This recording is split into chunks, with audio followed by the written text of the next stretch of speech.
wari uhazi se? Oya ni ubwa mbere mpageze.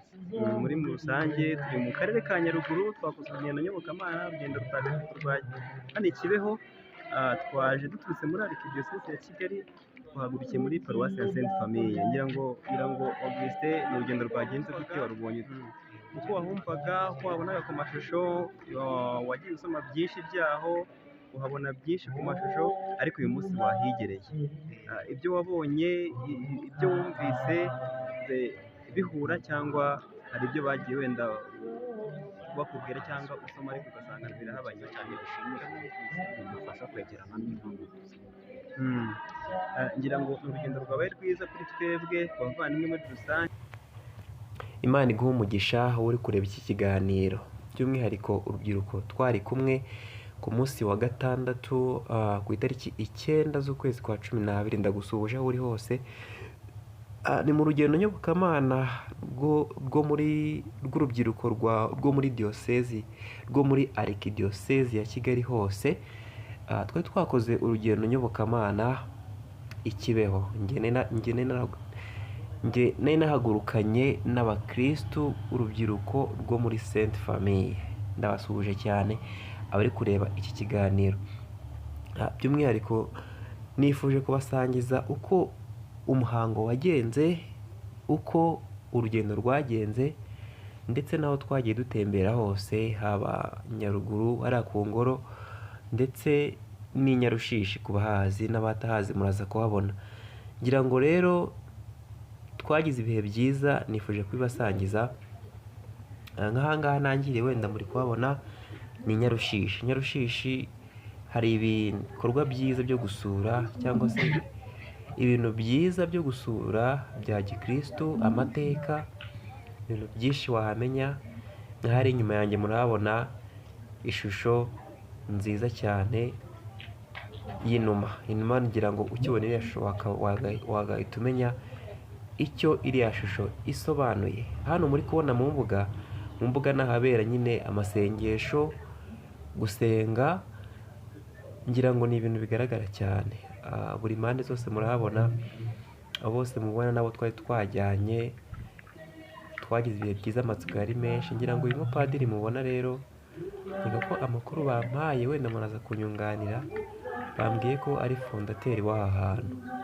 Ubwo nta makuru menshi nabashije kubona, ariko ayisumbuyeho umunsi nasubiyeyo nzava nayamenye yose, nzayabasangiza.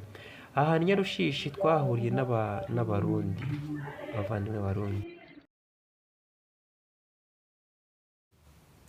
Naganirije umwe mu bakoze urugendo nawe wahagurukiye muri paruwasi ya Sainte Famille. Reka baganirize mwumve imvamutima ze. Ibikorwa bitagatifu, turi aho bita Nyarushishi. Murahabona umwe n'umuvandimwe Augustin. Nyarushishi wahabonye? Nahabonye ni heza cyane. Wari uhazi se? Oya ni ubwa mbere mpageze. Muri rusange turi mu karere ka Nyaruguru, twakoze urugendo nyobokamana, urugendo rutagatifu rwa hano i Kibeho. Twaje duturutse muri Arikidiyoseze ya Kigali, twahagurukiye muri paruwasi ya Sainte Famille. ngira ngo Augustin, ni urugendo rwagenze gute, warubonye ute?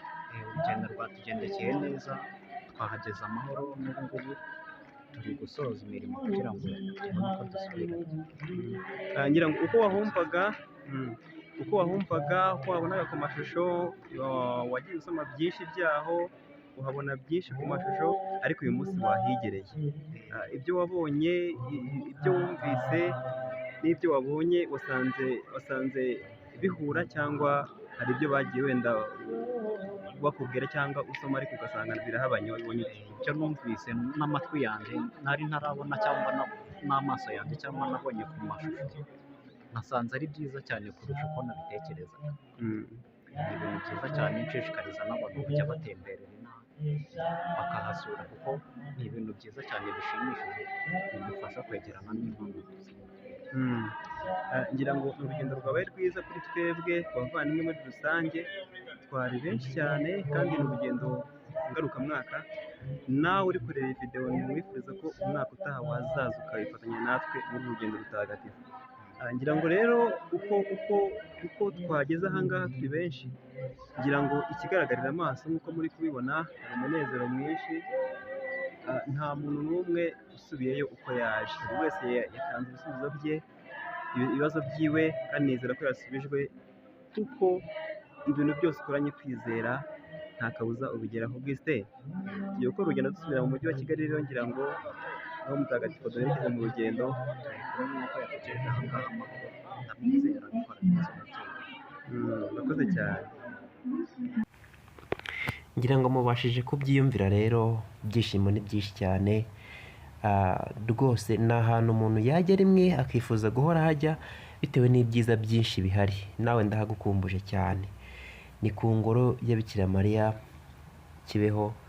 Rwose urahajya ukahava wafashijwe, ukahava ubona ibisubizo imbere yawe. Umubyeyi Bikira Mariya yarakoze kudusura, akatwiyereka, akadusigira ubutumwa, akadusigira umukoro wo kutubwira uti nimwicuze kandi muhinduke. Bikira Mariya nyina wa Jambo, udusabire.